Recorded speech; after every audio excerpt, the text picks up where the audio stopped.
Ya, selamat malam dan selamat datang di konten Mikey Ball. Kembali lagi kita bakal bahas tentang transfer musim panas ya untuk tahun ini. Jadi sebenarnya memang untuk transfernya sendiri tinggal seminggu lagi lah, udah menuju tanggal 31. Dan yang gua tahu ya, yang dan dengan pengalaman yang sudah gitu, biasanya satu minggu terakhir tuh biasanya malah banyak banget kejutan yang akan terjadi gitu. Tapi gue belum lihat sih kejutan apa yang bakal jadi pusat perhatian untuk transfer kali ini semenjak Messi yang udah resmi ke PSG. Kalau nggak salah untuk kalau nggak salah udah berapa ya, bukan,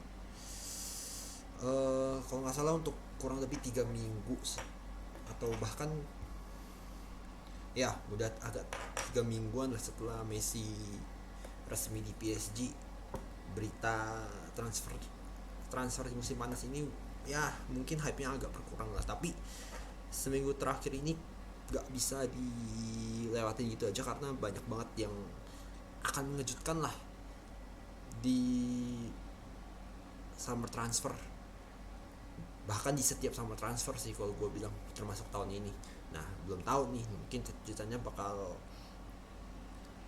ada di sosok siapa yang bakal gegebrak seminggu terakhir ini gitu. Jadi langsung aja ya, langsung gua ini kasih update-nya. Jadi si kalau nggak se, se apa ya, seminggu terakhir ini memang banyak banget transfer-transfer yang bisa dibilang ada yang udah memang resmi di apa ya, di announce gitu.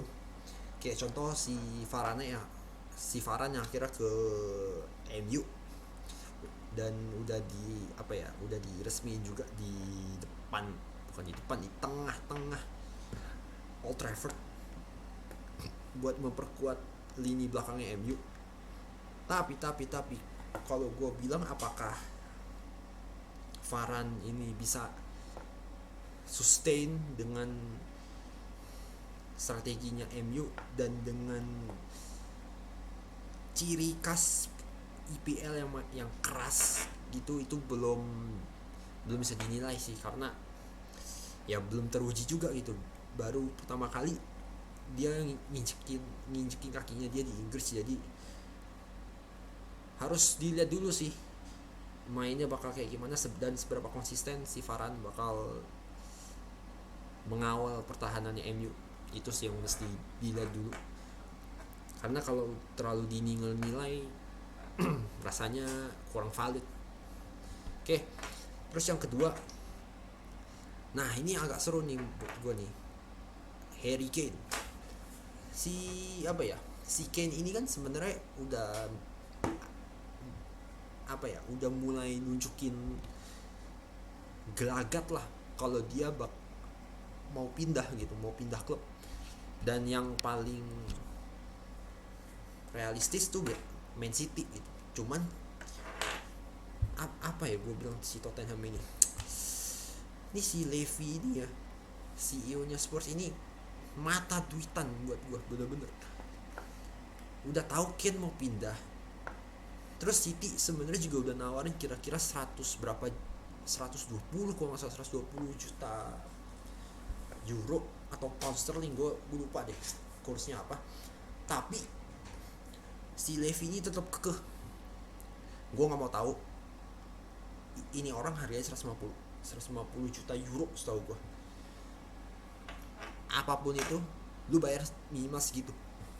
Nah ini kan gue juga bingung ya sebenarnya sama CEO nya si Spurs ini. Tapi ya kalau emang pemainnya berniat buat cabut mah seharusnya kasih aja gitu. Cuman yang gue lihat di sini adalah ya Spurs ini gak mau kehilangan Kane karena sebenarnya udah ada mutual agreement lah, udah ada agreement verbal ya,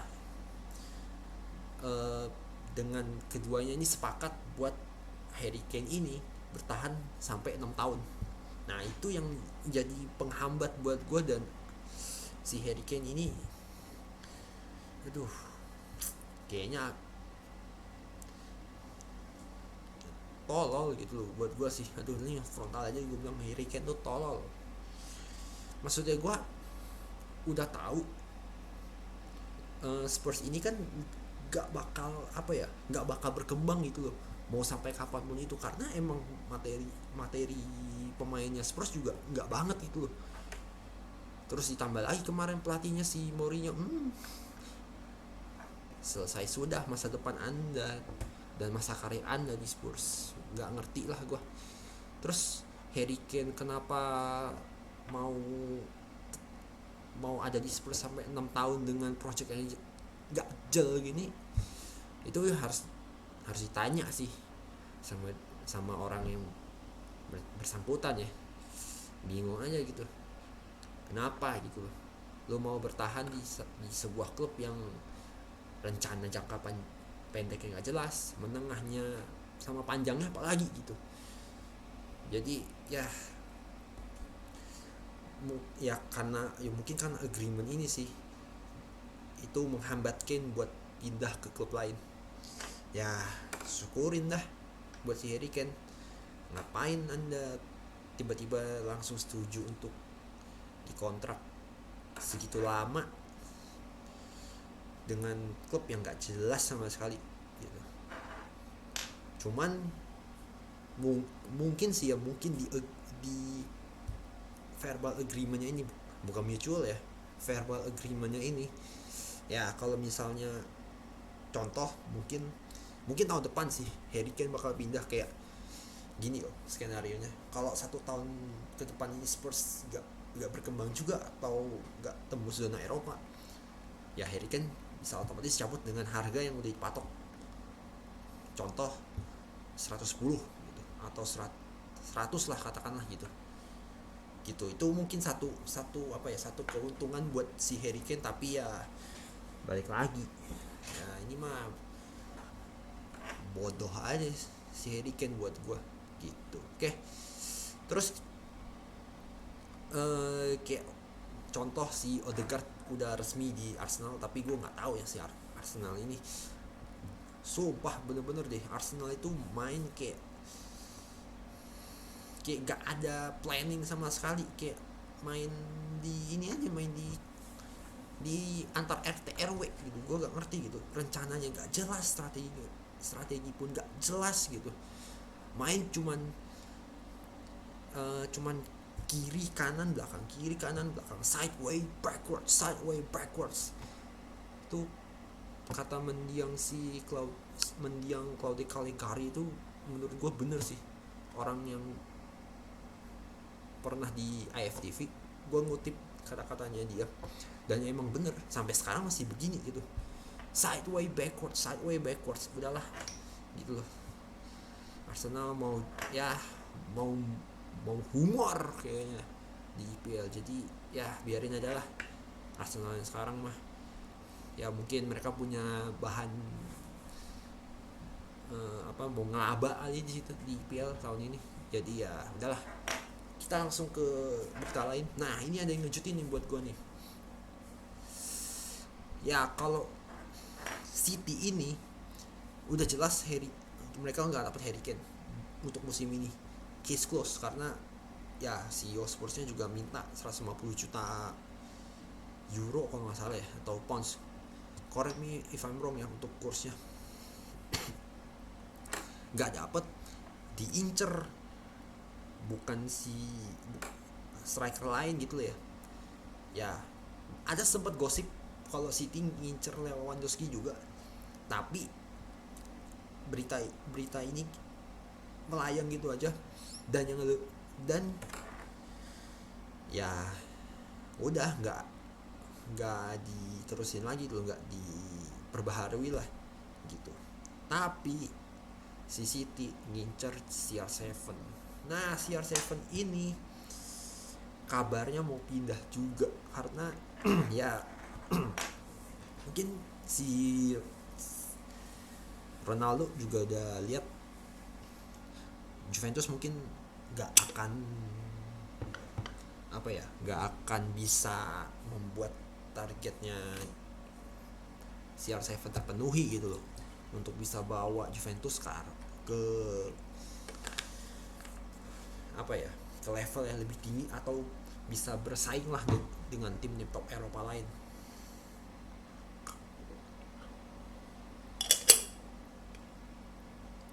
Karena murni yang gue lihat materi pemain di Juventus tuh kayak kayak kerupuk retak gitu, apalagi di lini tengahnya nambah kalau gue lihat sih ya, Juventus gak nambah pemain sama sekali. Oke lah, which is good lah karena mempertahankan apa yang udah ada gitu. Tapi ini kan gak cukup sama sekali buat Ronaldo yang pengen membawa setiap klubnya tuh menuju tangga tertinggi. Waduh, jadi ngaca gue. Sorry. Akhirnya ya kemarin pas lawan Udinese dia mulai dari bangku cadangan. Nah ini mungkin udah indikasi sih buat gua kalau si Ronaldo ini mau cabut dari Juventus. Nah yang paling deket ini yang bisa dapet tuh Man City gitu. Cuman gua gak tahu kenapa Man City mau si CR7. Alasan paling logisnya kan ya ke City butuh seorang real striker yang bisa memenuhi strateginya si Pep. Memang kalau gua lihat gitu, kalau kalian lihat gitu ya, City ini kan namanya nggak pakai striker sama, main paling jauh ya Pep mengandalkan false nine di formasinya dia, yaitu 4-3-3, formasi pakemnya dia lah gitu. Cuman yang jadi masalah ketika si Pep mau mainin dari strikernya kan bapuk semua. Ya oke lah, dulu ada Aguero gitu, tapi Aguero suka cedera dan Kapsus ya di depan udah mulai lembek kayak tahu gitu loh. Nggak ada gebrakan dari Gabriel Jesus, jadi ya logis juga sih kalau City ngincar si CR7. Dan untuk gua sih bakal pas sih dengan squadnya Man City gitu. Tapi ya balik lagi gitu, apakah cocok sama strateginya Pep, harus dilihat lagi. Dan kabar terakhirnya kalau nggak salah udah mulai ada persetujuan sih dengan proposal yang diajuin Man City. Kalau cocok, kemungkinan besar dia bakal ke City gitu. Dan untuk gua sih, buat City that's a good move untuk gua, that's a good deal, karena harganya cuman ya paling 25 juta euro. Cuman kendalanya dia si City ini kan, mereka juga mau datengin Ronaldo tanpa terhalang FFP lah dari UEFA, yang sebenarnya gue bilang udah mulai rusak sih FFP ini, karena gajinya dia ini kira-kira 30 juta bersih, udah dipotong pajak, udah dipotong biaya-biaya lain, pokoknya lu dapet 30 juta bersih. Itu mungkin jadi masalah lagi gitu. Oh sorry ya, tadi maksudnya gue City minta gratis, tapi Juventus itu mau 25 juta euro. Jadi gue nggak tahu sih apakah bakal kejadian apa enggak gitu, karena City ini yang pengen menghindar FFP nya, FFP lah dari UEFA. Tapi terakhir kabarnya ini gue ambil dari Fabrizio Romano, Juventus sebenarnya yakin bahwa CR7 bakal stay gitu.